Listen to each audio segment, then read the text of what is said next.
हाम्रो सामु हुनुहुन्थ्यो ज्येष्ठ नागरिक चौतारी छेउचोका संस्थापक डाक्टर बालकृष्ण थापा मगर अतिथिका रूपमा हुनुहुन्थ्यो। सर, हजुरलाई कार्यक्रममा फेरि पनि स्वागत गर्दछु। धन्यवाद। हजुर, हजुरको यस संस्थाको भावी योजनाहरू के कस्ता रहेका छन् त सर? एकदम प्रश्नलाई धन्यवाद। हजुर, मुख्य अब चाहिँ भावी योजनामा चाहिँ मैले एउटा ज्येष्ठ नागरिक केन्द्रीय कार्यालय ठेचोमै लगभग 5 रोपनी जग्गाको लागि चाहिँ मैले एउटा चाहिँ सहयोग गर्ने दाताहरू खोजी गरिरहेको छु। यदि मैले त्यो 5 रोपनी जग्गामा चाहिँ एउटा अहिले हामीले डिपिआर पनि बनाउँदैछौँ, त्यसको चाहिँ एउटा 3D पनि बन्दैछ, जुन चाहिँ हाम्रो यो इन्जिनियर विनोद खड्का भन्ने हुनुहुन्छ, हाम्रो सन्तानेश्वर महादेवको चाहिँ एउटा अध्यक्ष पनि हुनुहुन्छ, उहाँ इन्जिनियर पनि हुनुहुन्छ। उहाँले मलाई चाहिँ यो एउटा बनाइदिनको लागि चाहिँ एकदमै सहयोग गर्नको लागि लागिराख्नु भएको छ र त्यो बनिसकेपछि त्यसको चाहिँ एउटा मोडेल बनिसकेपछि म चाहिँ अब यो दाताहरूसँग गएर यसको चाहिँ एउटा 5 रोपनी जग्गामा कस्तो खालको एउटा अन्तर्राष्ट्रिय स्तरको ज्येष्ठ नागरिकको एउटा क्रियाकलाप गर्ने नेपालमा पनि यस्तो रहेछ भनेर देखाउने चाहिँ मेरो सपना छ। जुन सपना चाहिँ मैले अमेरिकामा बस्दाखेरि जुन एउटा 21वटा चाहिँ स्टेट घुमेर हेर्दाखेरि त्यहाँ त्यस्ता सुविधाहरू देखेको चाहिँ एउटा आँखाले देखेको कुराहरूलाई नै त्यहाँ गरिएका क्रियाकलापहरू गराएर ज्येष्ठ नागरिकहरूलाई एउटा स्वस्थ राख्ने चाहिँ नि एउटा वातावरण बनाउने मेरो चाहिँ लक्ष्य छ। र यसमा चाहिँ अहिले हाम्रो नेपालमा चाहिँ खास धेरै के भइरहेको छ भने दिवा सेवा भनेर चाहिँ दिनभरि आउने भजन सजन गर्ने त्यतिमै दिन बितिराखेको छ भनेपछि अब अहिले एजिङ नेपाली चाहिँ केही काम एक्स्ट्रा गरेको छ, जस्तै अहिले स्कुलहरू पढाउनेदेखि लिएर विभिन्न तालिमहरू गराउने होइन, यो अवेरनेसको ट्रेनिङ गर्ने अहिले एजिङ नेपाली पनि गरिराखेको छ। भनेपछि अहिले हामी सहकारी भएर एजिङ नेपालले पनि यो ज्येष्ठ नागरिक चौतारीलाई सहकारी गर्न सजिलो भइराखेको छ। अहिले अन्तर्राष्ट्रिय चाहिँ यो सेमिनारमा जानको लागि पनि अहिले यो एजिङ नेपालले मलाई चाहिँ साथ दिइराख्नु भएको छ र सहयोग दिएकै भएर अहिले म चाहिँ नि यो बालीमा भर्खरै गएर आएँ होइन। योभन्दा अगाडि चाहिँ ब्याङ्ककको चाहिँ ब्याङ्ककमा गएको थिएँ र अन्तर्राष्ट्रिय स्तरको एउटा ज्येष्ठ नागरिकमा पनि मैले भाग लिएर विभिन्न चाहिँ देखेका देश विदेशमा भएका कुरालाई नेपालमा पनि एउटा अन्तर्राष्ट्रिय स्तरको चाहिँ नि एउटा चाहिँ नि दिवा सेवा बनाउनु मेरो सपना छ। बनाउँदाखेरि चाहिँ एकदमै भजन मात्र होइन, कतिपय अब यो बच्चा भएपछि बच्चा जस्तै पाका उमेरमा 60-70 वर्ष नागिसकेपछि पाका व्यक्ति पनि एक प्रकारले मैले सेवा गरेको हिसाबले भन्नुपर्दाखेरि एकदम बच्चा नै हुँदो रहेछ क्या।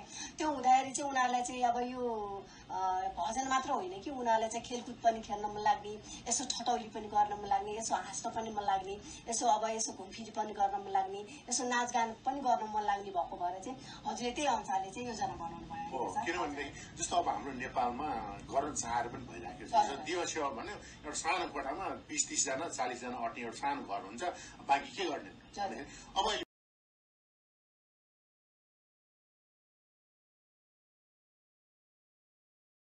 मेरो सपना भनौँ जुन अहिले मैले एउटा ज्येष्ठ नागरिक चौतारीको तर्फबाट एउटा अन्तर्राष्ट्रिय स्तरको एउटा चाहिँ एउटा दिवा सेवा बनाउन लागेको मेरो मेन उद्देश्य भनेकै के छ भनेदेखि त्यो ज्येष्ठ नागरिकहरू जतिजना आउनुहुन्छ नि, अब दिन प्रतिदिन जनसङ्ख्या त बढ्दैछ। अब 40-50 जनाको त होइन। गाउँमा त अहिले मेरै गाउँमा चाहिँ मैले बिहान कार्यक्रम गर्दाखेरि नै अहिले हरेक बिहिबार चाहिँ मेरो चाहिँ नि यो चाहिँ मेरो घरमै चाहिँ एउटा कार्यक्रम गर्छु जुन 100 जनाभन्दा माथि आउनुहुन्छ। भनेपछि एउटा बिहान त्यति कार्यक्रम गर्दा 100 जना आउँछु भनेदेखि हामीले दिनभरिको एउटा दिवा सेवा कार्यक्रम सेवा गर्न दियौँ भनेदेखि उहाँले चाहिँ एउटा आउने चाहिँ एउटा प्लेटफर्म बनाइदिनु सक्यो भने त्यहाँ त 200-300 पनि हुनसक्छ, भोलि 400-500 पनि होला। भने त्यो सानो ठाउँले त अपेक्षा गरेर भएन नि त। भोलि जनसङ्ख्या जत्रो बढ्दैछ त्यतै खालको एउटा परिकल्पना गर्नु पर्यो नि त। भनेपछि मेरो अहिले सपना पनि त्यही हो। अब अहिले जग्गा पनि छैन, कुनै चाहिँ प्रपर्टी पनि छैन होइन, तर पनि मैले एउटा सपना के देखेको छु भने कस्तो भने समाजमा आफूले व्यक्तिले आफ्नो लागि गर्यो भनेदेखि त्यो कसैले सहयोग गर्दैन कि। तर जस्तो भनौँ न एउटा घरकै कुरा गरौँ न, एउटा जस्तो कुनै एउटा उद्देश्य लिएर घर परिवारलाई नै भन्यो भनेदेखि घर परिवारले सहयोग गर्छ होइन। त्यस्तै गरेर समाजको लागि कुनै एउटा चाहिँ मोडेल बनाएर काम गरेको छ समाजले सहयोग गर्छ नि त होइन।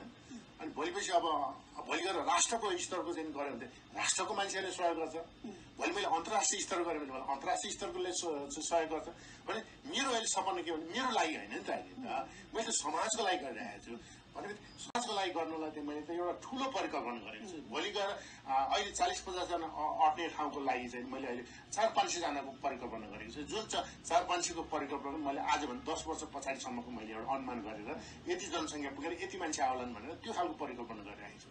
अब मेरो भने के भने जस्तो मेरो अमेरिका कलकत्ता मैले छोटकरी कुराहरू गर्दाखेरि मैले त्यहाँ अनुभव के बटुल्यो भने त्यो दिवसीयमा आउने जुन ज्येष्ठ नागरिकहरू हुन्छन् उहाँहरू चाहिँ कस्ता खालका हुन्छन् भने एउटै विचारका एउटै सोचका एउटै इच्छा भएका मान्छे आउँदैनन् विभिन्न सोचका आउँछन् कसैलाई चाहिँ नि गेम खेल्न मन लाग्ने आउँछन् कोही ब्याडमिन्टन खेल्न मन लाग्ने कोही टेबल टेनिस खेल्न मन लाग्ने आउँछन् कोही चाहिँ बागचाल खेल्न मन आउँछन् कोही चिया खाएर आएर बस्न मन कोही लाइब्रेरीमा समय बिताउन चाहन्छन् कोही चाहिँ अब चाहिँ विभिन्न आफूले जानेको चाहिँ कुराहरू सुनाउन चाहने होइन अब भनेपछि अब त्यो भजन कीर्तन पनि एकदमै छ राम्रो छ त्यो एकदम थेरापी त्यो राम्रो छ त्यो पनि एउटा पाठ चाहिन्छ त्यसलाई दिनभरि होइन कि त्यसलाई 1 घन्टा टाइम दिने होइन भजन कीर्तन 1 घन्टा दिने त्यसले अरू के गर्ने त भने खेलकुदमा राख्ने हो कि अथवा जसमा खेल्न सक्ने गेमहरू एउटा चाहिँ नयाँ नयाँ चाहिँ गेमहरू चाहिँ छन् होइन त्यस्ता चिजहरू ल्याएर चाहिँ हामीले चाहिँ एकरूपता बनाएर हामीले ज्येष्ठ नागरिकलाई बढीभन्दा बढी सुन्ने मात्रै होइन सुन्दाखेरि त यो मेन्टली थेरापी त भयो तर फिजिकल त भएन नि त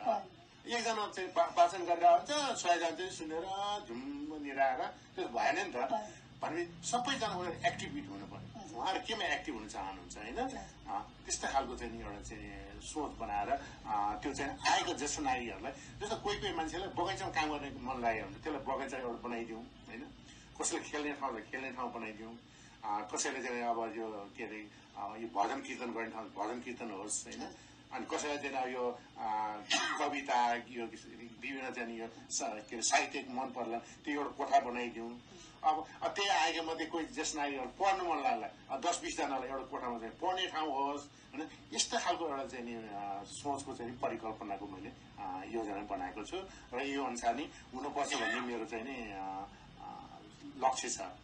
आजलाई बिदा माग्दछु समय पनि लगभग सिद्धिसकेको छ र जाँदा चाहिँ छोटकरीमा थोरै केही भन्न चाहनुहुन्छ कि र भविष्यमा गएर ज्येष्ठ नागरिक हुने बेलामा तपाईँले आफ्नो quality life of elderly people बनाउनु भनेर म शुभकामना दिन्छु। धन्यवाद यो रेडियो आहाललाई। हजुर धन्यवाद सर नमस्ते।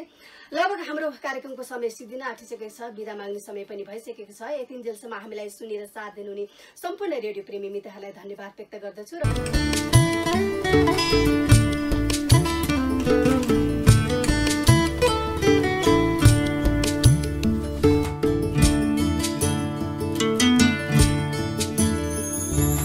मिलन हाम्रो चौतारी गाउँ सहर चौतारी मिलन हाम्रो चौतारी गाउँ सहर चौतारी आहा उपचारको